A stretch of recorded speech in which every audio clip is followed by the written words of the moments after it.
Assalamualaikum warahmatullahi wabarakatuh. Halo semuanya, jumpa lagi dengan saya Chow Sing Sing, kurator dari Podcast Horror Night Story. Halo, apa kabar kalian semua? Semoga kalian sehat-sehat ya. Dan seperti biasanya, pada malam hari ini saya kembali dan akan menceritakan sebuah kisah mistis untuk kalian semua. Kisah mistis kali ini datang dari Mas Danton yang menceritakan tentang masa-masa remajanya saat melakukan kenakalan bersama teman-temannya. Dan kenakalannya ini berujung pada situasi yang mistis ya. Oke, seperti apa kisahnya? Mari kita simak.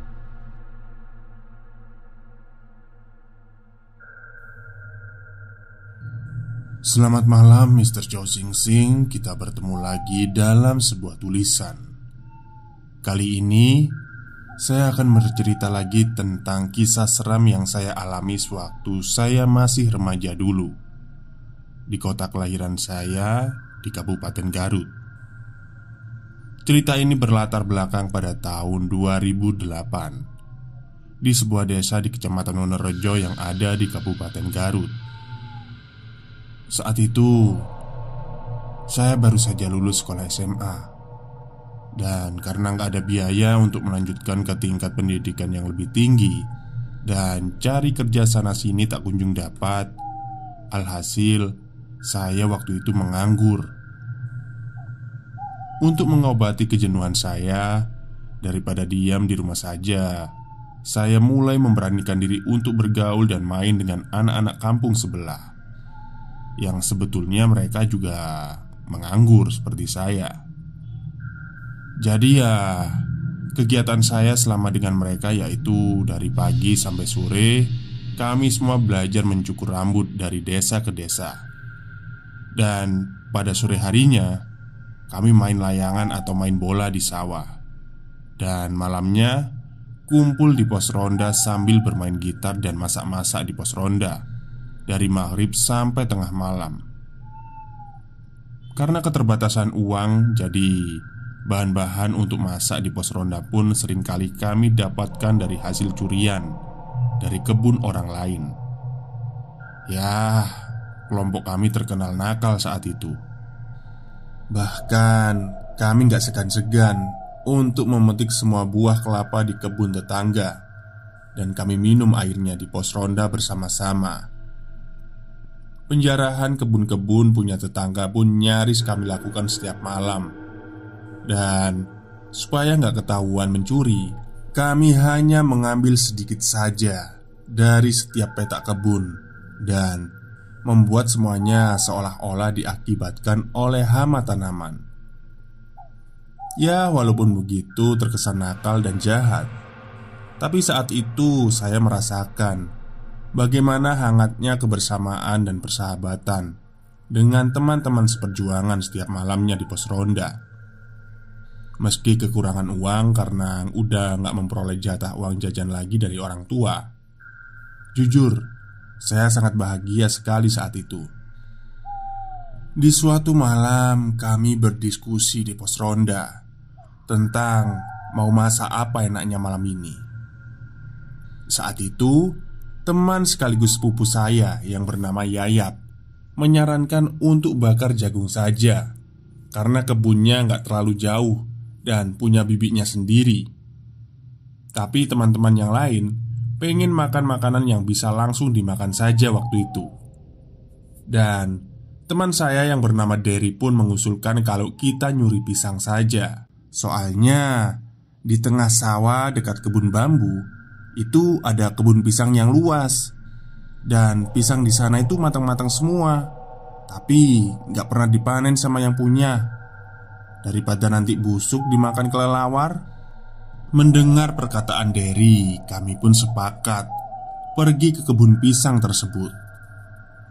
Pukul jam 8 malam kami berlima pergi ke kebun tersebut dengan berbekal penerangan dari lampu oncor atau minyak tanah, dan sisanya menunggu di pos ronda. Untuk menuju ke kebun itu, kami harus berjalan di belakang desa yang berbatasan dengan kebun bambu. Kami semua harus melewati deretan kebun bambu tersebut hingga sampailah kami semua di sebuah area persawahan yang cukup luas. Dan di ujung area persawahan tersebut ada sebuah pohon bambu lagi atau kebun bambu lagi. Yang di depan kebun bambu itu terdapat kebun pisang yang cukup luas juga dan menjadi batas antara persawahan dan kebun bambu. Setelah melewati gelapnya kebun bambu dan area persawahan, akhirnya kami semua sampailah di kebun pisang yang kami tuju. Dan ternyata benar kata Derry, pisang-pisang di sana sudah ada yang matang dan rata-rata semua. Kami semua tersenyum melihatnya. Dengan pisau yang masing-masing kami bawa, kami semua pun memetik 2 sisir pisang dari pohon yang berbeda. Ya, nanti takutnya ketahuan kalau semuanya dipetik. Namun, tiba-tiba saat kami semua masih di dalam kebun pisang, Yaya berlari ke arah saya dan terlihat ketakutan. "Ayo pulang," kata Yayap dengan nafas yang berat, disusul oleh Derry dan Ardi yang berlari ke arah saya dengan wajah pucat. "Ayo kita cabut." Saya dan Kiki yang sedari tadi keheranan melihat mereka bertiga langsung takut dan bertanya-tanya, "Ini anak kenapa sih?" Belum sempat pertanyaan saya terjawab, kami semua dikejutkan dengan suara gesekan dari daun-daun pisang yang seolah-olah sedang mengelilingi kita semua. Kita semua pun panik saat itu.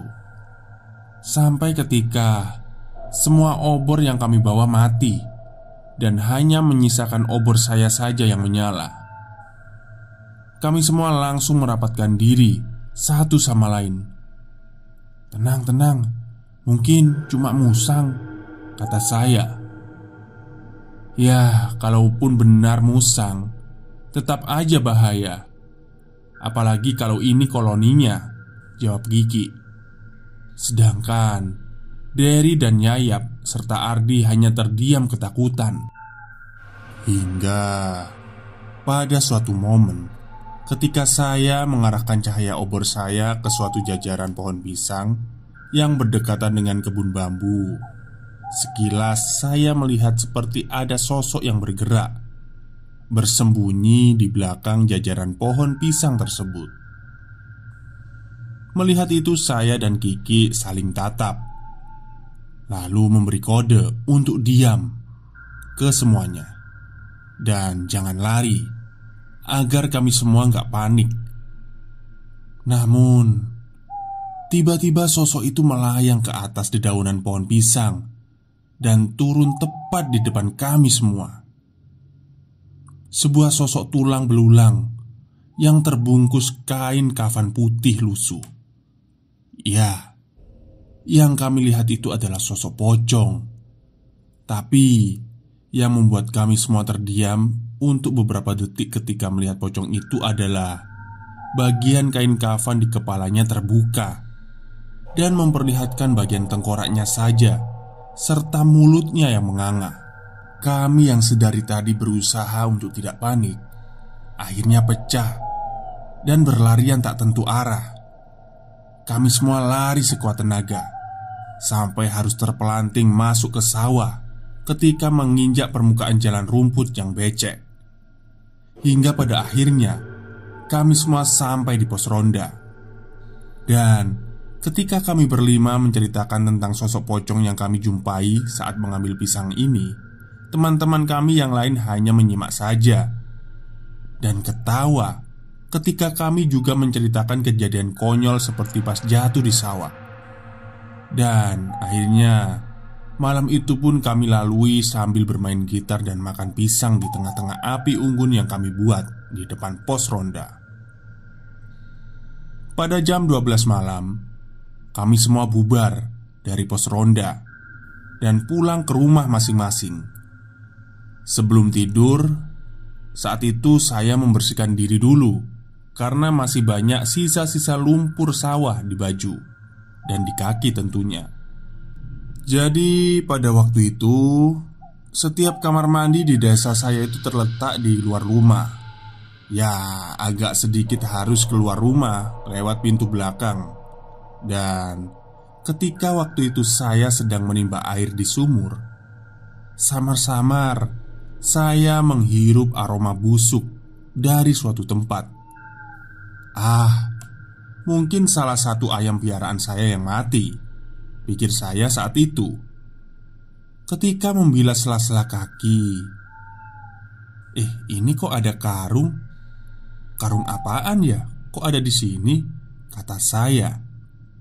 Namun, ketika mata saya melihat ke arah atas karung itu, saya pun langsung teriak dan lari.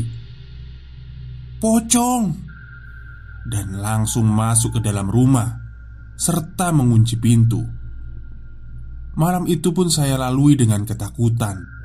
Sampai-sampai saya yang terbiasa tidur dengan lampu mati harus menyalakan lampu saat tidur. Besok harinya saya menceritakan kejadian semalam kepada teman-teman saya. Dan alangkah kagetnya ketika teman-teman saya juga menjawab kalau mereka mengalami hal yang serupa. Kiki yang tinggal berdua dengan neneknya semalam terbangun oleh suara ketukan pintu di depan rumahnya. Namun, ketika membuka pintu, di luar rumah gak ada siapa-siapa. Kejadian itu berlangsung sampai 3 kali.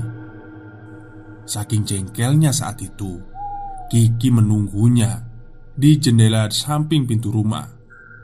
Dan ketika ada yang mengetuk pintu lagi, Kiki gak langsung membuka pintunya, namun mengintipnya dari jendela. Dan dia ketakutan ketika melihat bahwa yang mengetuk rumahnya itu adalah sesosok pocong dengan kain kafan. Kepalanya terbuka dan membuat kepala tengkoraknya terlihat jelas. Kepalanya sedang mengetuk-ngetuk pintu. Kiki sampai gak bisa tidur semalaman saat itu. Cerita dari Derry malah tak kalah mengerikan lagi. Jadi sepulang dari pos ronda kemarin, Derry itu gak bisa tidur karena mendengar ada suara delman yang bolak-balik terus di depan rumahnya pada tengah malam. Dan karena kamar Derry ini berada di depan rumah yang menghadap ke jalan, jadi dia merasa sangat terganggu malam itu. Jengkel dengan suara bising delman yang dari tadi mengganggu tidurnya, akhirnya dia mengintip dari jendela. Dan dia langsung lari ke kamar belakang ketika melihat bahwa delman yang sedari tadi bolak-balik adalah pocong, atau penumpangnya itu sesosok pocong yang sama seperti yang kita lihat waktu di kebun pisang. Sepulang dari pos ronda malam itu, Yayap langsung tidur, namun terbangun dengan suara-suara kambing peliharaan neneknya yang di kandang. Neneknya saat itu meminta Yayap untuk mengecek ke belakang. Takutnya kalau ada pencuri yang sedang ingin mencuri kambingnya. Dengan berbekal senter lampu, Yayap mengecek ke belakang. Dan kambing-kambing tersebut seperti sedang ketakutan dan gaduh. Dia mengarahkan senter lampunya ke satu persatu kandang. Saat itu dia heran. Setelah menghitung jumlah kambingnya, kok kayaknya bertambah 1. Dia pun menghitung lagi. Anjing, kaget aku. Dia pun menghitung lagi kambing-kambing tersebut dari awal. Dan nampak bahwa ada 1 kambing yang dijauhi oleh kambing yang lainnya. Tapi saat cahaya lampu senternya dia sorotkan ke kambing tersebut, Yayap menjadi ketakutan karena ternyata yang di dalam kandang kambing itu adalah sosok pocong tengkorak yang dia lihat sewaktu di kebun pisang. "Pocong!" teriak Yayap sambil lari ke arah rumah. Sedangkan Ardi setelah pulang dari pos ronda langsung tidur. Namun terbangun oleh suara ngorok dan bau bangkai yang sangat menyengat. Dia pun terbangun dan menyalakan lampu kamarnya. Dan tak lama kemudian dia pingsan karena melihat sosok pocong tengkorak yang dia lihat di kebun pisang. Dia sedang duduk di salah satu tiang penyangga di langit-langit rumahnya. Jadi rumahnya Adi ini masih belum pakai plafon dan bisa melihat genteng rumahnya saat itu. Teror tersebut berlangsung selama berhari-hari di setiap malamnya. Dan tidak hanya meneror kami berlima saja, namun meneror semua teman-teman kami yang berada di pos ronda saat itu.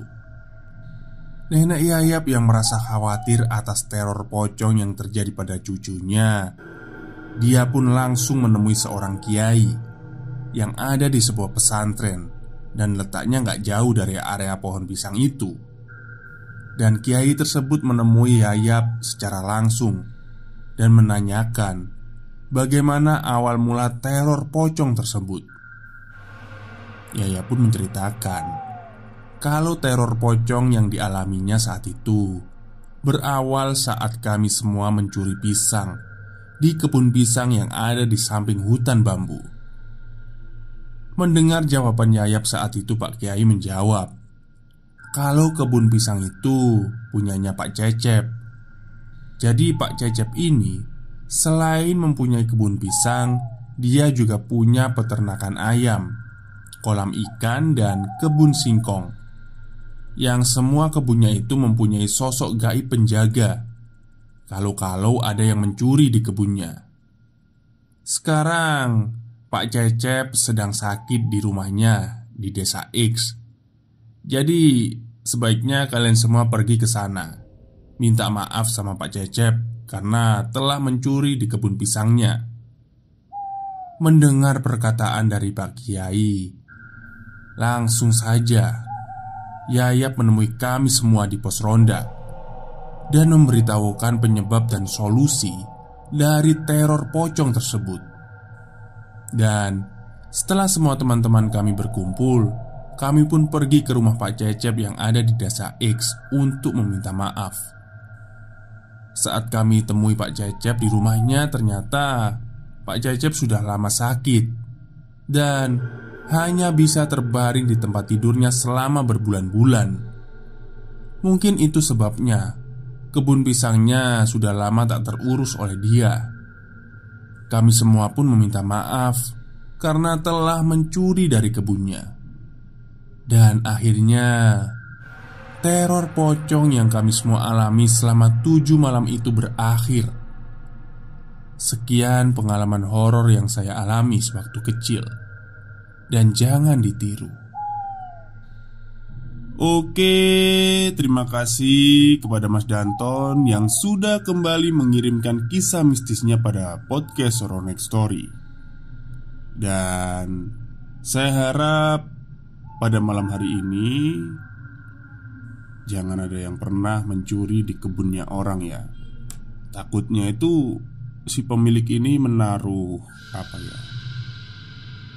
penunggu lah di situ, kayak yang jaga kebun. Takutnya sih kayak gitu. Oke, mungkin itu saja cerita dari saya pada malam hari ini. Kurang lebihnya saya mohon maaf dan semoga kalian suka dengan ceritanya. Wassalamualaikum warahmatullahi wabarakatuh.